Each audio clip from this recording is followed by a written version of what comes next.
Shalom Jemaat BCS dimanapun kita berada. Mari kita luangkan waktu sejenak untuk merenungkan firman Tuhan pada hari ini. Bapak Ibu yang terkasih di dalam Tuhan, bacaan kita hari ini terambil dari Markus pasal 11 ayat 27 sampai ayat yang ke-28. Firman Tuhan berbunyi demikian. Lalu Yesus dan murid-muridnya tiba pula di Yerusalem. Ketika Yesus berjalan di halaman bait Allah, datanglah kepadanya imam-imam kepala, ahli-ahli Taurat dan tua-tua, dan bertanya kepadanya, dengan kuasa manakah engkau melakukan hal-hal itu? Dan siapakah yang memberikan kuasa itu kepadamu, sehingga engkau melakukan hal-hal itu? Bapak Ibu yang terkasih di dalam Tuhan, tidak ada seorang pun di antara kita yang suka jika ada orang lain yang mencampuri urusan kita. Ya, ketika seseorang memaksa kita untuk memperhatikan atau menuntut kepatuhan, secara alamiah kita akan merespon secara negatif. Umumnya kita tidak ingin orang lain mendikte kita, terutama dalam hal spiritual. Nah, kita selalu tergoda untuk mempercayai gagasan yang khususnya populer di zaman kita, yaitu bahwa spiritualitas kita bukanlah urusan orang lain, masalah pribadi yang hanya kita sendiri yang cukup mengetahuinya. Maka ketika membaca Injil, kita mungkin merasa sangat gelisah karena semakin jelas bahwa Yesus turut campur tangan di dalam kehidupan kita. Ya, demikianlah kenyataannya. Itulah realitanya. Allah turut campur tangan di dalam kehidupan kita. Maka di dalam autobiografinya, C.S. Lewis pernah menyebutkan Yesus dengan suatu istilah yang mungkin mengganggu kita, tetapi demikianlah realitanya. C.S. Lewis menyebut Yesus sebagai pengganggu ilahi. Bapak Ibu, sejak awal pelayanan Yesus, orang-orang menyadari bahwa ia berbicara dengan penuh kuasa. Ia menyampaikan berbagai hal sedemikian rupa sehingga tidak dapat dielakkan atau diabaikan begitu saja. Ajarannya yang penuh kuasa menjadi duri dalam daging bagi para guru agama, terutama orang Yahudi pada saat itu, dan mereka mulai menentang Yesus.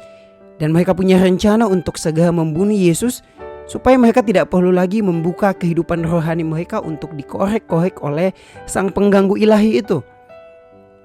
Bapak Ibu, seperti para pemimpin agama, kita seringkali lebih menyukai spiritualitas pribadi kita. Kita lebih suka jika kita mengurusi spiritualitas kita sendiri. Kita membentuk agenda dan gaya hidup kita sendiri. Dan itu yang kita percayai. Tetapi sayangnya Bapak Ibu, ketika kita menerima Yesus sebagai Tuhan dan Juru Selamat kita, Yesus akan datang menerjang, akan merombak setiap gagasan kita, ide-ide kita, pemikiran kita, mindset kita.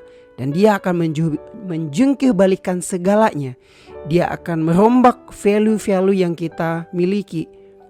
Dan dia akan gantikan dengan nilai-nilai kerajaan surga. Bahkan di akhir pelayanan Yesus di bumi, dia menyatakan bahwa segala kuasa telah diberikan kepadanya. Dia tidak berbagi kuasa itu dengan siapapun.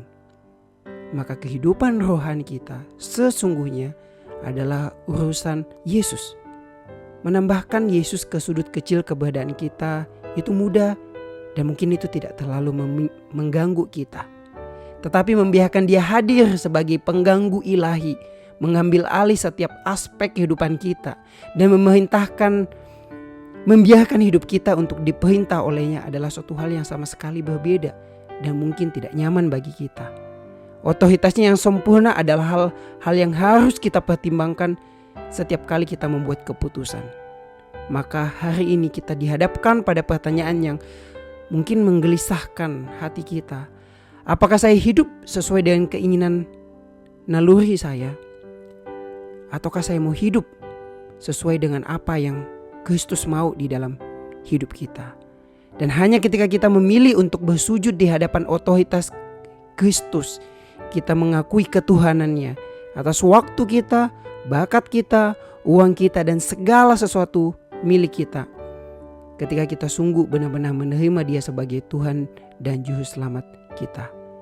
Pertanyaannya Bapak Ibu adalah, apakah kita menjaga jarak dengannya dengan cara apapun itu? Mungkin disitulah tepatnya dia akan memanggil kita dan membiarkan dirinya sendiri untuk campur tangan di dalam kehidupan kita. Tetapi Bapak Ibu, justru disitulah kita memiliki kesempatan untuk benar-benar belajar memperlakukan Kristus sebagai pemilik otoritas di dalam kehidupan kita. Karena itu, biarlah kita merelakan diri kita untuk terganggu oleh Dia. Karena sesungguhnya di dalam kita membiarkan diri kita terganggu oleh Kristus, disitulah justru hidup kita terus diperbaiki untuk semakin serupa dengan Kristus. Mari kita berdoa. Bapa, kami bersyukur untuk hari ini kami diajari untuk memiliki kerelaan untuk terus dibentuk oleh Kristus. Mungkin ada hal yang tidak nyaman di dalam hidup kami yang perlu untuk dibentuk, yang perlu untuk kami pikirkan ulang. Tetapi biarlah di dalam semuanya itu kami boleh berjumpa dengan Kristus yang sesungguhnya, Kristus yang menjadi Raja dan otoritas di dalam kehidupan kami. Ini doa kami, di dalam nama Tuhan Yesus kami berdoa dan mengucap syukur. Amin. Demikian renungan harian kita pada hari ini. Mari kita terus rindu menjadi murid Kristus bersama keluarga Allah. Tuhan Yesus memberkati.